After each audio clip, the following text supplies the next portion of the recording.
नमस्कार दोस्तों, खबर और मनोरंजन का अड्डा मीडिया पार्क 24 घंटे ब्रॉडकास्ट में आपका स्वागत है। आज हम बात कर रहे हैं उत्तराखंड और उत्तराखंड में आए इस बरसाती आफत की। बरसात के इस मौसम में अभी पहली बारिश के बाद ही उत्तराखंड सरकार की पोल खुल गई है। जितने विकास के दावे यहाँ पर होते रहे, जिस स्मार्ट सिटी की हम बात करते रहे, आज वो सिटी जलमग्न हो रही है। डबल इंजन की सरकार में जो स्मार्ट सिटी का एक सपना यहाँ की जनता को दिखाया गया और इतने सारे टैक्स वसूले गए इस स्मार्ट सिटी के नाम पर, आज वो पूरी तरीके से फेल नजर आ रहा है। चारों ओर पानी पानी है, हर जगह पानी रुक रहा है और सड़कों पर बह रहा है। चाहे हम बात करें कलेक्ट्रेट की, माननीय जिला अधिकारी देहरादून के कार्यालय के आगे जिस तरीके से काम किया गया है, जो टीन शेड के ऊपर पतनाला लगा है उसमें से पूरा पानी बह रहा है। वो पतनाले को सही ढंग से नहीं लगाया गया है और वो पूरा पानी जो है डीएम साहिबा के कार्यालय के आगे इकट्ठा हो रहा है। ऐसे ही जिला अधिकारी महोदय के गेट के ठीक बाहर जहाँ पर पार्किंग की जाती है, पूरा पानी एक नदी की तरह से बह के आ रहा है, जिसकी कोई व्यवस्था सरकार द्वारा अब तक नहीं की गई। ये हर वर्ष यही कार्यक्रम चलता आता है। अब आप आ जाएं मुख्य स्थलों पर। आप घंटाघर की बात करें, आप दरसनलाल चौराहे की बात करें, आप प्रिंस चौक की बात करें, आप कचहरी चौक की बात करें, आप सहारनपुर चौक की बात करें, आप जिस तरफ भी जाएंगे आपको जल ही जल दिखाई देगा। और बड़े हास्यास्पद बात है कि करोड़ों रुपए के बजट से, लगभग 450 करोड़ के बजट से स्मार्ट सिटी प्रोजेक्ट के तहत ड्रेनेज सिस्टम का कार्य किया गया और इस ड्रेनेज सिस्टम का पहली बरसात में ही पोल खुल जाना, पूरी तरीके से फेल हो जाना, ये दर्शाता है कि कितना बड़ा महाघोटाला इस स्मार्ट प्रोजेक्ट के दौरान हुआ।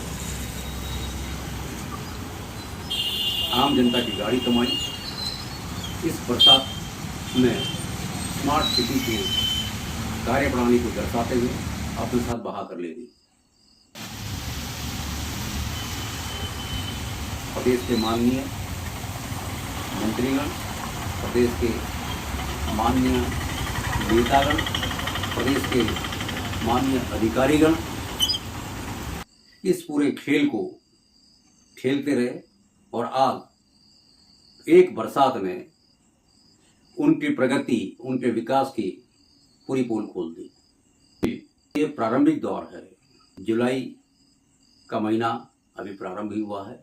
जुलाई के बाद अगस्त और फिर सितंबर, इन 3 महीने में जो बरसात होगी और उससे जो जनहानि होगी, उससे जो राजस्व सरकार ने वसूला उसकी जो हानि होगी, इनडायरेक्टली पब्लिक का पैसा किस तरीके से वेस्ट होगा, इसका हम अंदाजा इस पहली बरसात में हुए जल भराव से लगा सकते हैं।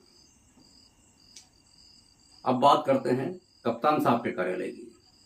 कप्तान साहब के कार्यालय के चारों तरफ एंट्री रोड पर जल ही जल है। अगर किसी को इमरजेंसी में वहां पर जाना हो और किसी के पास गाड़ी नहीं है या किसी को पैदल जाना हो या टू व्हीलर से जाना हो, तो अच्छे खासे बहाव में पानी आ रहा है। यहाँ पर कार के पहिए आधे से भी ज्यादा, बम्पर तक जो है डूबे पड़े हैं। ये स्मार्ट सिटी में हमारे कार्य हुए। इसके अलावा भी स्मार्ट सिटी में कई चीज ऐसे इंगित करते हैं जहां पर घोटाला हुआ है। जैसे हम ईसी रोड की बात करते हैं, कई बार जिला अधिकारी महोदय से ये प्रश्न किया गया कि ईसी रोड पर जहां पर टाइलों का कार्य होना था, टाइल लगने थे, वहां पर टाइल नहीं लग पाए। क्यों नहीं लग पाए टाइल? तो जिलाधिकारी महोदय ने बताया कि अभी हमारे पास में टाइम शॉर्टेज है, हम प्रोग्राम कर रहे हैं, उस प्रोग्राम के लिए हम ये जो है इमरजेंसी में काम कर रहे हैं, इस पर टाइल बाद में लगाए जाएंगे। लेकिन G20 समिट समाप्त होने के बाद से लेकर के आज तक ईसी रोड पर जो ऊपर से मसाला डाल करके टाइलों के डिजाइन काटे गए थे, वो वैसे ही पड़े हैं, उसके ऊपर कोई टाइल नहीं लगाई गई है। इसका मतलब जो टाइलों के पैसे हैं वो ठेकेदारों ने अधिकारियों के साथ मिलकर के गमन कर लिया है। ये हमारे यहाँ पर स्मार्ट सिटी की स्मार्ट योजना हुई है। अब हम बात करते हैं स्कूलों के आगे जो स्मार्ट सिटी द्वारा टाइल लगाने का काम किया गया और सड़क पे पैच वर्क हुए, जो पीडब्ल्यूडी द्वारा काम किया गया, जो इरिगेशन डिपार्टमेंट द्वारा जो काम किया गया, आज हम उसकी बात करते हैं। तो आप बंजारावाला चले जाएं, आप रिस्पना पुल पे चले जाएं, आप सहारनपुर चौक पे चले जाएं, सहारनपुर चौक से आप जो है सहारनपुर रोड दिल्ली रोड की तरफ अगर आप निकलेंगे, आईएसबीटी की तरफ निकलेंगे, तो आपको गड्ढे गड्ढे तमाम गड्ढे मिलेंगे, बीच के सड़क में से कई सारे डिवाइडर उखड़े पड़े मिलेंगे। ये सरकार काम कर रही है। बड़ा दुर्भाग्यपूर्ण है। आने वाली स्थिति और भी जटिल हो सकती है, और भी डरावनी हो सकती है। लोगों के घरों में पानी घुस रहा है, लेकिन पूरे साल सरकार ने कोई काम किया ही नहीं। ड्रेनेज सिस्टम को लेकर के कोई भी काम ढंग से नहीं किया गया। जहां पर 4 फीट की नाली होती थी, कई बार जिला अधिकारी महोदय से इस विषय में पूछा गया, उनको तस्वीर दिखाई गई कि पहले जो सिस्टम था, पहले जो नहर होती थी या नाले होते थे, वो 4 फीट 5 फीट गहरे होते थे और उसमें से पानी, उसके बावजूद उसमें से पानी निकलता था। अभी जो ठेके दिए गए नाले बनाने के लिए 1.5 फीट 2 फीट गहरे नाले बनाए गए हैं, तो उसमें से पानी का बाहर निकलना सड़कों पर लाजिमी है। और जगह जगह जो नाले हैं, जो ड्रेनेज सिस्टम है, वो पहली बरसात में ही चौक हो गए और सड़कों पर जल भराव होने लगा। सब जगह गाड़ियां रेंगती हुई चलती रही, चारों तरफ जाम ही जाम लगा रहा। ये बात है देहरादून शहर के मुख्य स्पॉटों की।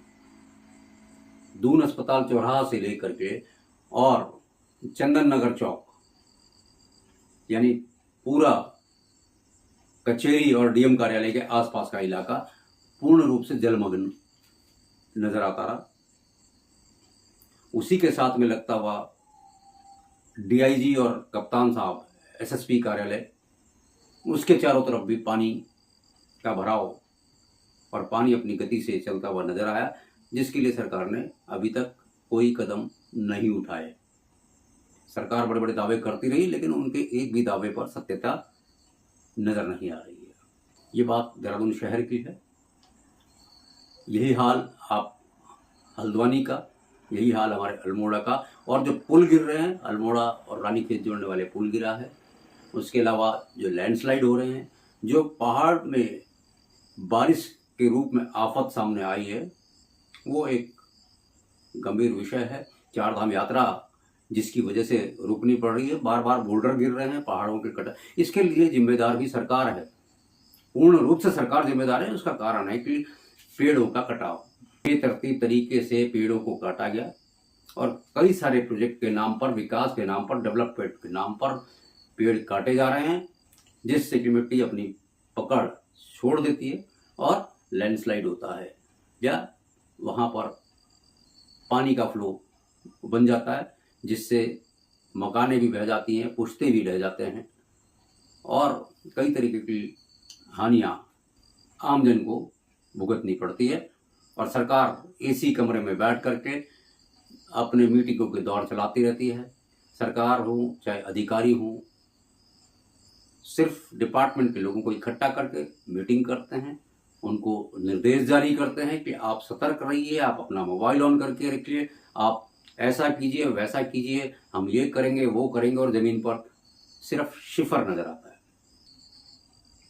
अब आम जन को जागरूक होना चाहिए और जनहित के मुद्दों को उजागर करने के लिए कमर कसनी चाहिए और सरकार से सवाल पूछना चाहिए, अधिकारियों से सवाल पूछना चाहिए कि पूरे साल भर आपने क्या किया, इतना टैक्स हम पे कर रहे हैं, तो हमारी जो योजनाएं थी उनका क्या हुआ, इतनी सड़कें क्यों खराब हो रही हैं, इतने गड्ढे भरे हुए क्यों हैं, या जिन सड़कों को डेवलपमेंट के लिए काटा गया, जिन सड़कों पर सिंचाई विभाग या पेयजल निगम या जल संस्थान काट रही है, तो उसको फिर पूरा बंद क्यों नहीं किया जा रहा है। और बरसात आने से पहले सिर्फ अधिकारियों द्वारा और सरकार द्वारा ढोल पीटा गया कि हम जो है तैयारी कर रहे हैं बरसात में ताकि किसी तरह का कोई नुकसान ना हो, लेकिन ये सब मिथ्या साबित हो रहा है। और जो कुछ भी उन्होंने कहा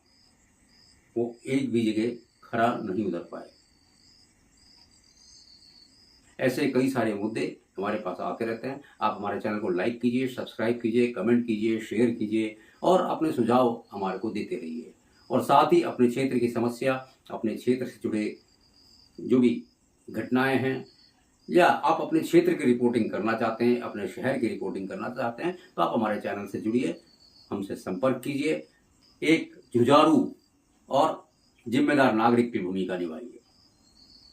तो दोस्तों, अभी के लिए इतना ही। खबर और मनोरंजन का अड्डा मीडिया पार्क 24 घंटे ब्रॉडकास्ट को आप देखते रहिए।